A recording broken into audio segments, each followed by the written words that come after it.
A los 15 años me presenté en un concurso de canto que básicamente lo pasaban por televisión. La verdad es que no me fue muy bien, desafiné un montón y me juzgaron un montón, pero no me quedé con eso, porque sabía que por un lado los que me criticaban principalmente eran profesionales que se habían formado toda su vida, y por el otro sabía que todavía era chica, que me quedaba un montón por aprender.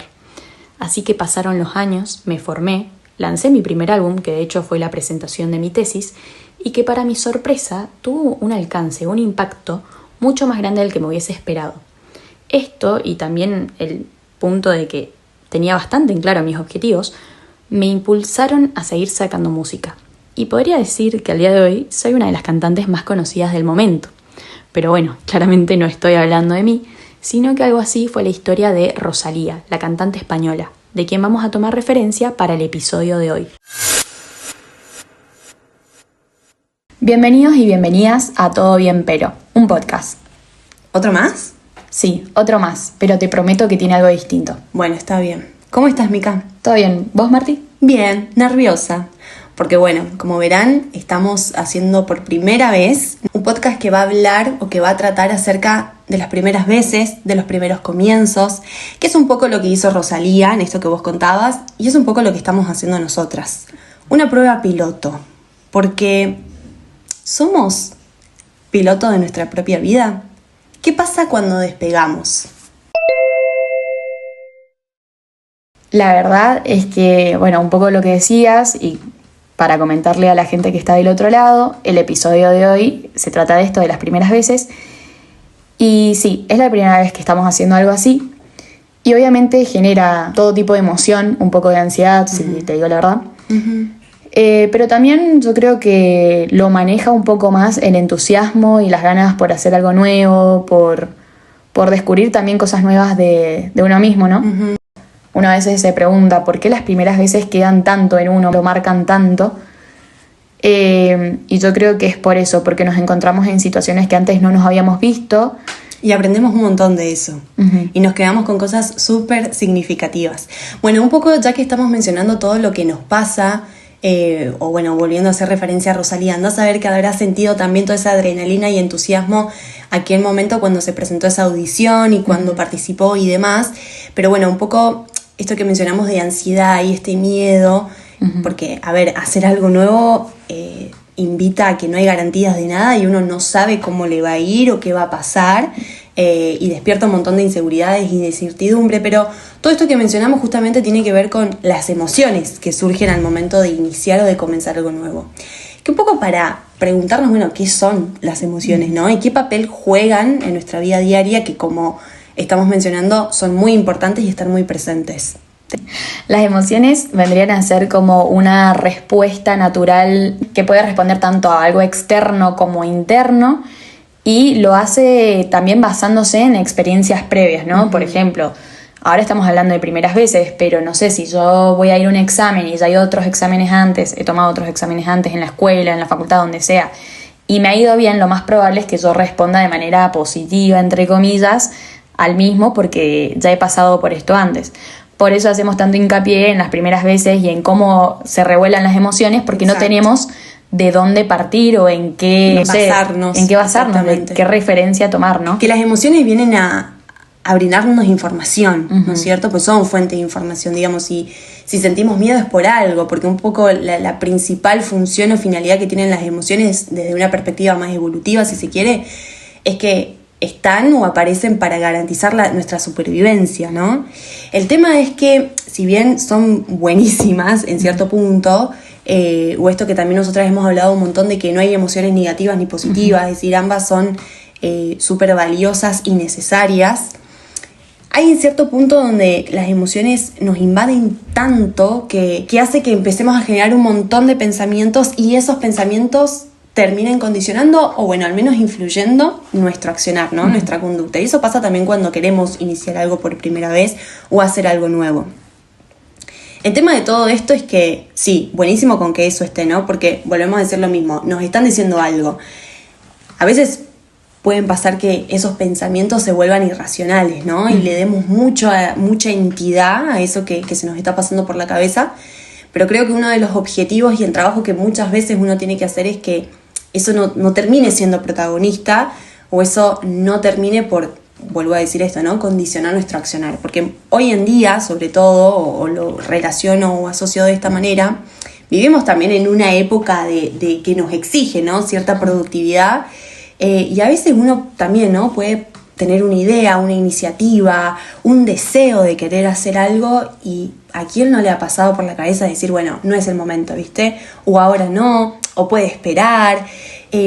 Creo que cuando uno tiene muchas ganas, mucho deseo, por supuesto también no es menor que a veces depende de todo un contexto y de muchos factores, pero está bueno que a veces cuando nos topamos con esas ideas o con esos deseos, podamos animarnos, ¿no? Podamos arriesgarnos, porque el hacer algo nuevo también implica salir de nuestra zona de confort, en cierto punto, ¿no? Salir de ese estado de estabilidad y de seguridad, que está buenísimo tenerla, digo, es necesario también, pero también arriesgarnos, ¿no? Porque hay un montón de posibilidades que son sumamente necesarias y copadas, digamos, que podamos atrevernos a. Sí, sobre esto que decías de cuando una emoción nos invade, ¿no? Me parece fundamental porque quizás del otro lado escuchan y dicen, ok, sí, me invade la emoción, ¿y qué hago? Y una de las herramientas que lo mencionaba Marti es esto de poder reconocer las emociones sin etiquetarlas.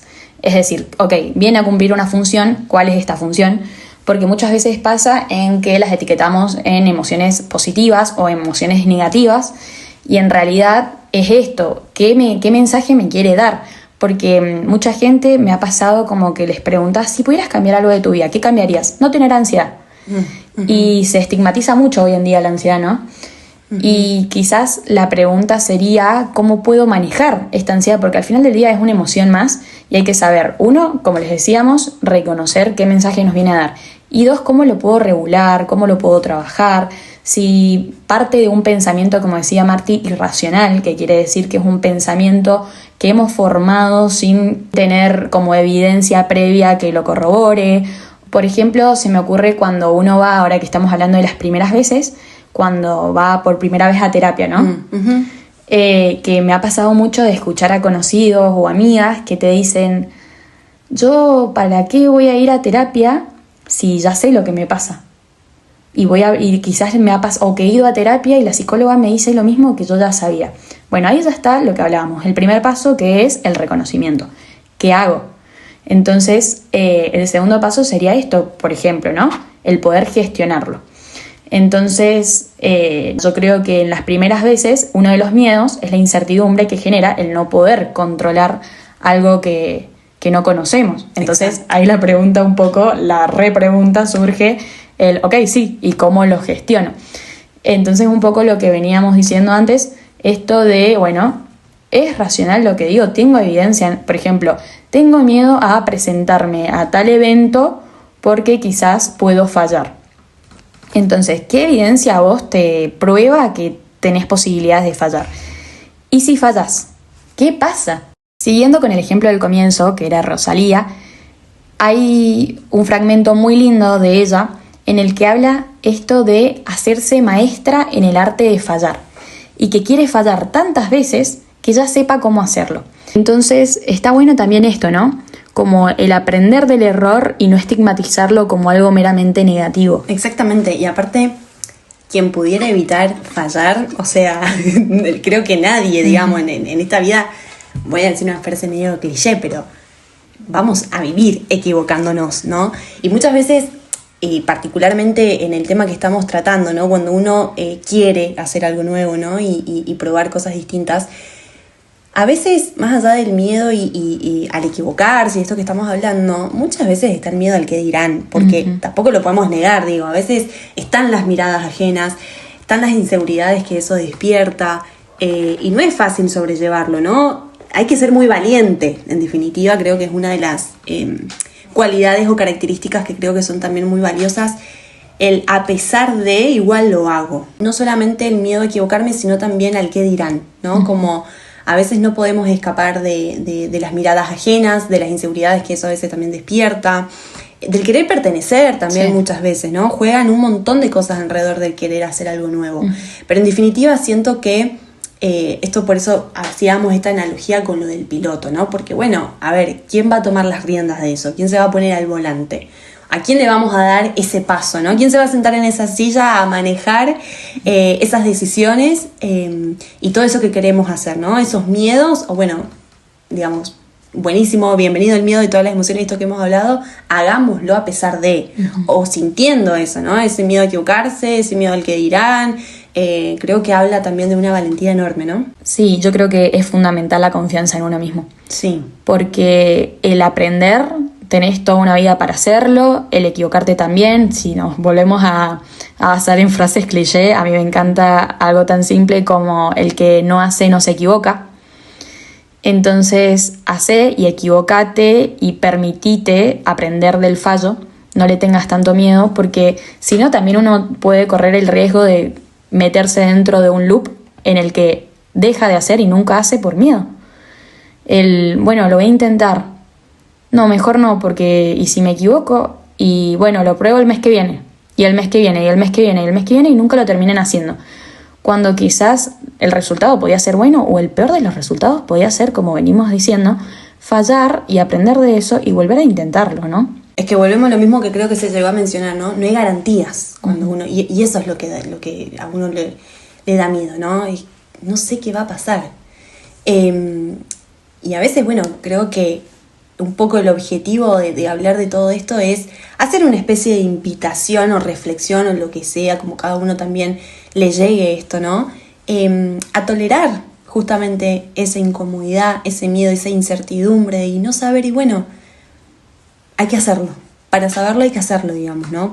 Si no, a ver, no sé, esto ya hablo yo por mi persona. A mí el miedo que yo, por ejemplo, tengo es haberme quedado con las ganas, ¿viste? Como, che, lo quiero hacer para no quedarme con esa pregunta de, bueno, ¿qué hubiese pasado si? Claro, ¿viste? Sí. Tomo el riesgo, por así decirlo. Sí, sabemos también que es fácil decirlo y quizás uno se encuentra en la encrucijada de, che, lo deseo, pero realmente me cuesta, realmente sufro esto. Por supuesto. Y bueno, algunos de los consejos que podemos dar es, por un lado, poder externalizarlo, ponerlo en palabras, hablarlo con un amigo, busca un espacio en el que te sientas cómodo para hablarlo, busca pruebas, es decir, gente que ya lo haya hecho y lo haya logrado, que te motive, pero no te quedes ahí porque también mereces el saber qué va a pasar. Y aquellos que se hayan animado ya a dar un primer paso, a hacer algo por primera vez, no se queden ahí tampoco. Es difícil también mantenerlo, porque a veces, volviendo al tema de las emociones, tuvimos un buen día, estamos súper felices y nos animamos a dar ese primer paso, y quizás después caigo en cuenta de que lo hice y digo, che, no sé si quiero seguir, me bajé o me dio miedo. Doy un ejemplo más específico, no sé, me daba mucho miedo realmente inscribirme al gimnasio. Un día que estuve de buen humor lo hago y después digo, ay, no me animo a ir. Entonces, por eso es tan importante enfocarse también más allá de la motivación que uno tenga, porque no siempre las emociones van a estar de nuestro lado y es importante por eso tener muy en claro nuestros objetivos. Porque, como mencionábamos más temprano, a veces las emociones se dejan un poco filtrar algún que otro pensamiento irracional. Porque si nos vamos a nivel neurológico, es muy difícil para la mente poder identificar y diferenciar los pensamientos reales de los irracionales. Entonces es tarea nuestra el poder hacer esa diferenciación y es un trabajo.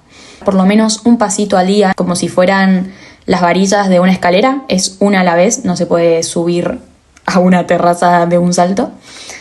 Y en el caso de poder, háblenlo con otra persona, busquen un espacio seguro.